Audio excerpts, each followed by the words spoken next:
Hello and welcome to today. It's Monday, it's the 30th of May. It's my last vlog of this month. And you've all been sending in all sorts of messages. So I will get to it. First of all, I just on a personal note want to wish to send my condolences to everybody in Uvalde in Texas. The mass shootings this week are appalling. And I do not understand why the victims had to be under the age of 10. It's bad enough when you're shooting adults, but what have young children done to upset anyone? And of course, people start saying to me that there should be gun control. Well, I'm on this side of the pond, so I can't really sort of tell America how to guide their policies. To those who advocate guns, all I will say is I'll meet you halfway. I can understand why you might wish to protect yourselves, but I do fail to understand why some of you need a full arsenal of weapons, enough to create a whole army. That's all I will say on that, because I don't want to upset anyone politically, and I don't wish the loss of the children to come over as a good or bad thing. It's horrendous for the families. It's horrendous for the community. But I just hope the children are in a safer place now. Right, on that note, I think I should move on to something a little more positive. Today is May the 30th. And in 1381, there was what was called a peasants' revolt in England, and it was all to do with the poll tax, and it was the first sort of popular, what would the word be, a rebellion in English history, and it hasn't ended. The populace are not happy with the government we have over here at the moment, despite them trying to do their best in unusual circumstances. I'm not going to bang on about Partygate, because we all know it's a bit more than just eating a cake. But politicians have got to sort themselves out now, because they've got themselves a very bad reputation, and most of them don't deserve it.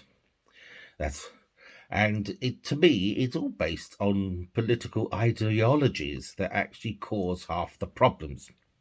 But there was a chap called Adam Smith. He was a philosopher and an economist. In fact, he's considered to be the father of economics as we know it today, and the founder, as if it were, of capitalism. But even he said in his time that no system is foolproof, and it will need intervention by the governments on the day to do the, quote, the right thing. And therefore, at times, it is necessary to intervene. So, for example, governments all over the world during COVID were introducing some sort of furlough system and other support networks to help people through the COVID when they couldn't actually go to work, or their jobs have collapsed, and other special needs that they have. To counteract that, now the government over here in the UK is saying, well, we've got to pay the money back somehow. But then, lo and behold, we got an energy crisis. And to try and smooth the waters, our Chancellor of the Exchequer introduced a windfall tax. He tried to say it wasn't a windfall tax, which I think is very sad. They want to tax on the excess profits made by some energy companies. For those in the Tory party who are jumping up and down and frightened your DNA structure is going to change, can I just remind you that Margaret Thatcher in 1981 had a windfall tax.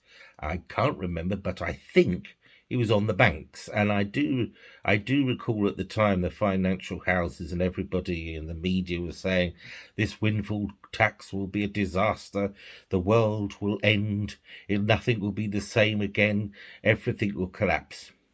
And of course it didn't. Likewise, I think Tony Blair brought in some sort of windfall tax at the beginning of his term in 1997. And again, there was the cry that the world would collapse a little and life will not be what we all remember it to be. And of course, that didn't happen either. I think it is necessary to introduce tax, and we are.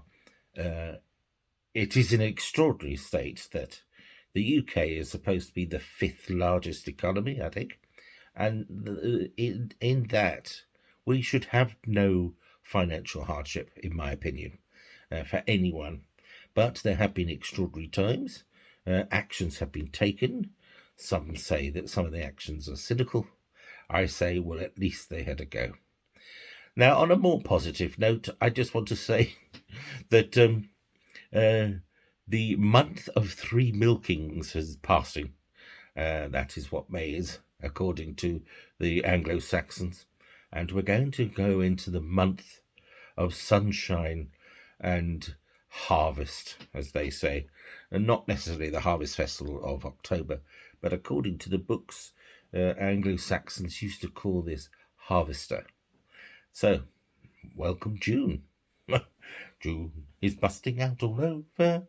Yes. So, until the next time, toodle pip.